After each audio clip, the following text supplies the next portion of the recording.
الحمدللہ رب العالمین الصلاۃ والسلام علی رسولہ الکریم اما بعد۔ چند باتیں ماہ سفر کے حوالے سے ہم لوگ سیکھ لیتے ہیں۔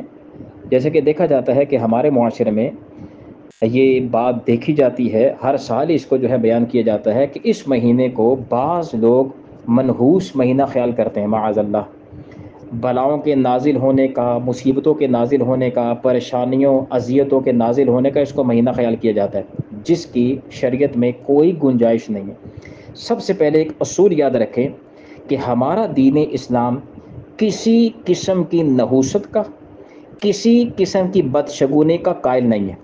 اس کی کوئی جو ہے اسلام میں جگہ نہیں ہے، نہ کسی نحوست کی، نہ کسی دن میں، نہ کسی مہینے میں، نہ کسی انسان میں، نہ ہی کسی اور چیز کی نحوست کا کوئی تصور ہے۔ اسی طرح کسی قسم کی بدشگونی کا کوئی شرعی تصور نہیں ہے۔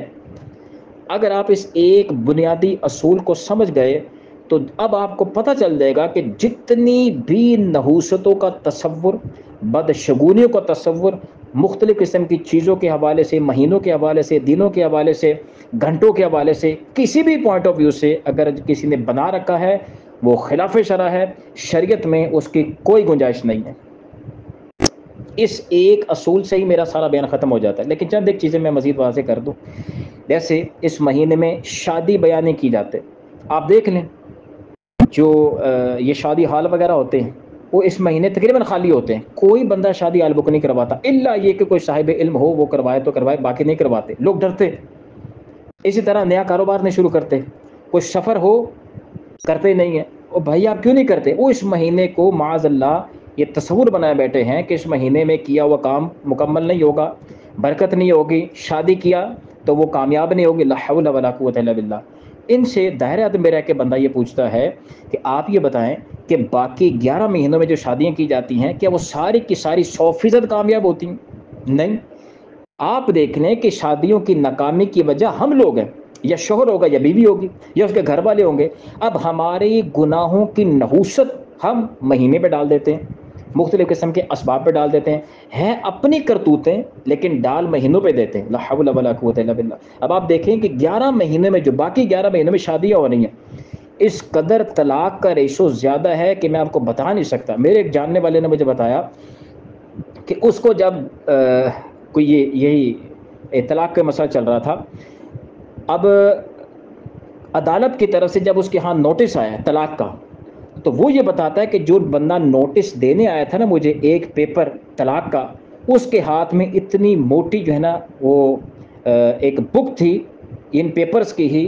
تو میں نے اسے پوچھا کہ یہ کیا؟ اس نے کہا یہ سارے نوٹسز ہیں جو طلاق کے ہی ہیں جو میں نے باقی لوگوں کو بانٹنے ہیں۔ اللہ اکبر و کبیرہ۔ یہ ایک علاقے کا حال ہے کہ اتنے زیادہ نوٹس صرف طلاق کے لوگوں کے گھروں میں جا رہے ہیں۔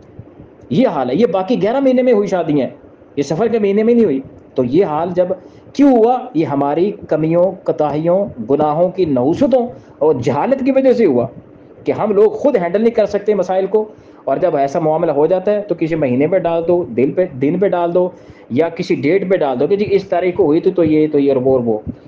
تو بہرحال اس حوالے سے یہ ہے کہ سفر حدیث پاک میں باقاعدہ موجود ہے کہ ولا سفرا، کہ سفر میں کسی قسم کی کوئی نحوست نہیں ہے۔ صراحتاً جب حدیث پاک میں آ گئے تو پیچھے رہی کچھ نہیں جاتا۔ اور ویسے بھی میں نے ایک اصول شرع آپ کو بتا دیا کہ کسی قسم کی بدشگونی نحوست کا کوئی تصور نہیں ہے، یہ سب ہندوانہ معاملات ہیں، خدا کا نام لیں۔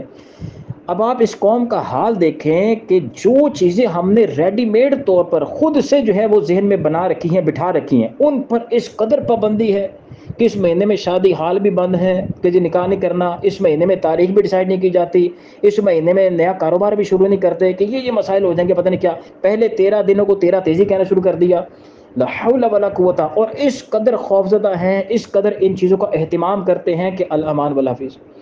اور جس کا ذکر قرآن جیسی عظیم اور سچی کتاب میں موجود ہے، جس کا ذکر نبی علیہ الصلوۃ والسلام کے سچے فرامین میں موجود ہے، اس کی پرواہ کوئی نہیں ہے۔ یعنی جو کام ہونا ہے اس کی کوئی پرواہ نہیں ہے، اور جس کا سرے سے کوئی بیس ہی نہیں ہے، جس کی کوئی حقیقت ہی نہیں ہے، اس پر پریشان ہے کون؟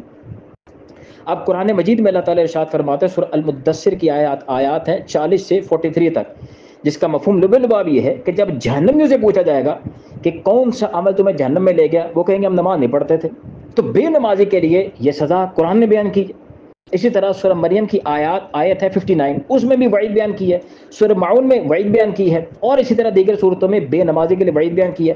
نبی علیہ الصلوۃ والسلام کے 20 فرامین میں بے نمازی کے لیے وعید بیان کی ہے۔ لوگ نماز پڑھتے نہیں ہیں اور بالکل سکون سے زندگی گزار رہے ہیں، کوئی ٹینشن، کوئی پریشانی، کوئی اذیت، کوئی فکر فاقہ ہی نہیں ہے۔ یہی قوم جو ہے سفر کے مہینے میں پریشان ہے، یہی قوم جو ہے بلی اگر راستہ کاٹ دے تو پریشان ہو جاتی ہے، یہی قوم اپنے بنائے ہوئے باطل نظریات کی بنیاد پر وہ پریشان ہے کہ آپ تصور بھی نہیں کر سکتے۔ حقیقت کی طرف توجہ کوئی نہیں ہے، اور جھوٹ باطل نظریات کی طرف ایسے جو ہے وہ قوم جو ہے بیچاری پریشان ہے کہ سمجھ سے بالا تر۔ یہ سب کے سب نتائج ہیں جہالت کے۔ اس پر 20 قسم کی باتیں کی جا سکتی ہیں، وقت شارٹ ہوتا ہے، اس لیے میں نے چند ایک باتیں آپ سے عرض کر دیں، جس کا خلاصہ یہ ہے کہ ہماری شریعت مطہرہ روشن، پاک، بالکل صاف ستھری اور ہر اس طرح کی باطل نظریات سے پاک شریعت ہے۔ اس میں نحوست کا، بدشگونی کا کوئی تصور نہیں ہے۔ اس کا مطلب یہ بھی ہوا کہ جس طرح بعض لوگ کہتے ہیں کہ بھائی یہ بہو جب سے آئی ہے نا تو گھر میں حالات خراب ہو گئے، اس کو بدشگونی لیتے ہیں، اس کو منحوس قائل کرتے ہیں۔ ایسے لوگ خود منحوس ہیں جو کسی کے بچے کو اس طرح کے الزام لگا رہے ہیں۔ اسی طرح بعض اوقات ایسا ہوتا ہے کہ کسی کا بچہ فوت ہو گیا، اب اس کے گھر میں نہیں جائیں گے، یا کوئی حاملہ عورت ہو تو اس کو وہاں نہیں جانے دیں گے کہ بھائی اس کے گھر میں نحوست ہے، وہاں نہیں جانا۔ لا حول ولا قوت الا باللہ۔ یہ کون سے نظریات ہیں؟ یہ ہندوانہ نظریات ہیں۔ اسلام کا اس طرح کی بدشگونیوں، نحوستوں کا کوئی تصور نہیں ہے۔ لیکن باہر قوم لگی ہوئی۔ اللہ تعالیٰ ہم سب کو علم دین سیکھنے سمجھنے کی توفیق عطا فرمائے۔ دین سیکھیں گے، ایمان مضبوط ہوگا، توکل آئے گا، اللہ پر اعتماد، بھروسہ بڑھے گا۔ دین نہیں سیکھیں گے، رہ جائیں گے، فضولیات میں پڑ جائیں گے، اور پتہ نہیں نسلوں کا کیا بنے گا۔ اللہ ہی ہمارا حافظ ہے۔ اللہ تعالیٰ ہم سب کو علم دین سیکھنے سمجھنے کی توفیق عطا فرمائے۔ آمین یا رب العالمین۔